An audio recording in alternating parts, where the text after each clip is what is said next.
नमस्कार दोस्तों, welcome back to serving soldier. तो दोस्तों, एक और नई वीडियो लेके सामने आ गया हूँ। आप जानते हैं मैं टीएमए क्लर्क हूँ। तो बहुत सारे लोगों का एक कमेंट आ रहा था कि सर क्लर्क भर्ती के बारे में बताओ, क्या हम जीडी में रेस नहीं निकाल पाते? क्लर्क में कंपटीशन कम होता है रनिंग में, तो क्या हम निकाल सकते हैं? पूरा प्रोसेस समझाओ। तो दोस्तों, इसी को लेके वीडियो बना रहा हूँ। पहले मैं सिलेक्शन प्रोसेस की बात कर लेता हूँ। 2018 में सिलेक्शन प्रोसेस कैसे हुआ था, 2019 में सिलेक्शन प्रोसेस कैसे हुआ था। तो 2018 की मैं बात करता हूँ दोस्तों। उस टाइम क्लर्क भर्ती में वाइवा भी होता था, टाइपिंग भी होती थी और नॉलेज टेस्ट भी होता था। उसके बाद रनिंग, उसके बाद फिर पहली बार 2019 में रिटन एग्ज़ाम हुआ था। उससे पहले रिटन एग्ज़ाम नहीं होता था। 19, 20 और अभी ये 25 में 3 बार अब तक रिटन एग्ज़ाम हुआ है टेरिटोरियल आर्मी में। इससे पहले कभी भी टीए ने कोई एग्ज़ाम नहीं लिया। इंटरव्यू लेते थे और सिलेक्शन करते थे। तो दोस्तों, पहले मैं 2018 की बात करता हूँ, जिस भर्ती में मैं भर्ती हुआ था उस टाइम की आप सुनो। तो उसमें सबसे पहले हुआ था वाइवा।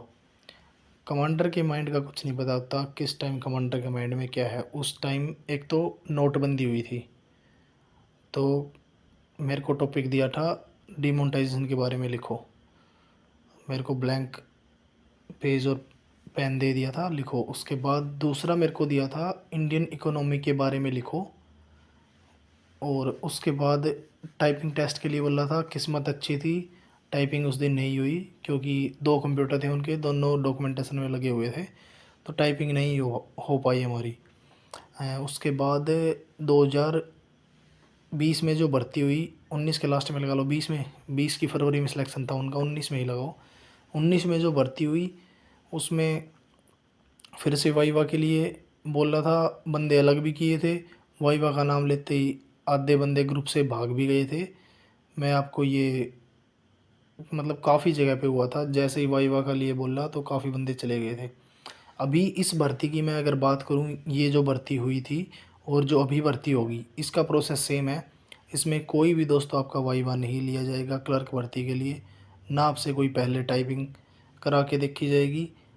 तो ये चीज़ें अपने माइंड से आप निकाल दो कि पिछली 2 भर्तियों में नहीं हुआ तो अब की बार भी नहीं होगी।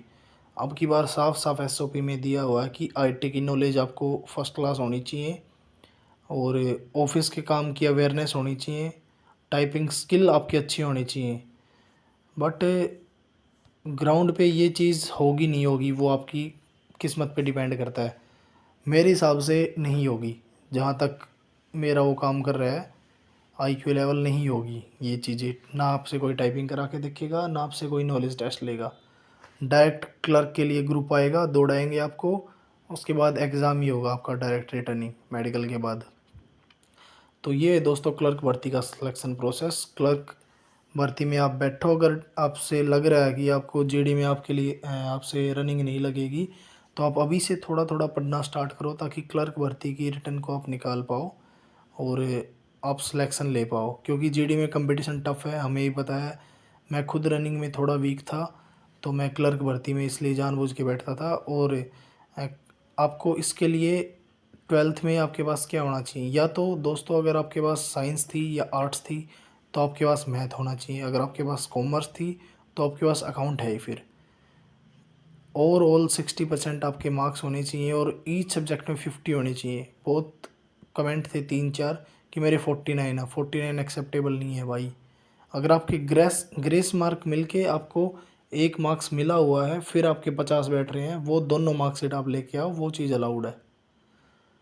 दोस्तों, किसी भी क्लर्क भर्ती से लेके कोई भी क्वेश्चन है तो मेरे को कमेंट करके आप पूछ सकते हैं।